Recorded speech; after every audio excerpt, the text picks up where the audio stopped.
And welcome back to today we have a really quick lesson on words, and I'm not talking about the ones in the English language. All right, so let's just quickly recall the terms bit, byte, and nibble. All right, these are these basic data types that we discussed. Everything's composed of bits. 8 bits make a byte. 4 bits make a nibble. 2 nibbles make a byte. All that other stuff. All right, today we're going to introduce you a new term, which is word. All right, and while word isn't directly related to all those other terms, we are going to need to have an understanding of those terms in order to know what a word is. So let's ask, what is a word? Well, a word is a fixed size piece of data handled as a unit by the instruction set or hardware processor. Now, that might sound very technical, mumble jumble to you, but just hold on a minute. Let's just talk about a couple more things to that. What a word does is the number of bits that are in that word is a very important characteristic of any computer architecture. In fact, most modern processors will use word sizes of 8, 16, 32, or 64 bits.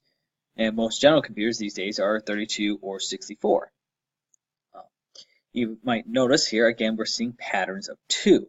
All right, we have 2 to the third, 2 to the fourth, 2 to the fifth, and 2 to the sixth here.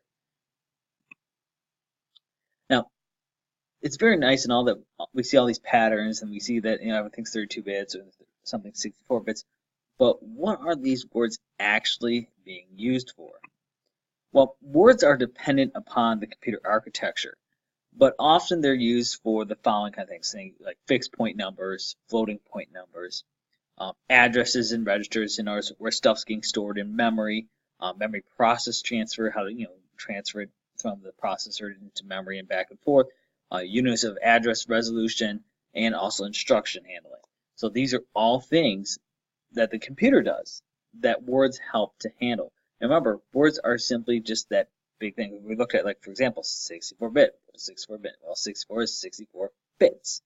64 bits, well, how many bytes would that be? Well, if you can do the math, that's 8 bytes. So what we're looking at here is the foundation of how these computers work. Now, after this, there's going to be a quick question for you, and then there's a follow-up video where a guy's going to talk about 32-bit versus 64-bit, and how that really kind of plays into computer memory and architecture and stuff like that. So, until next time, ladies and gentlemen.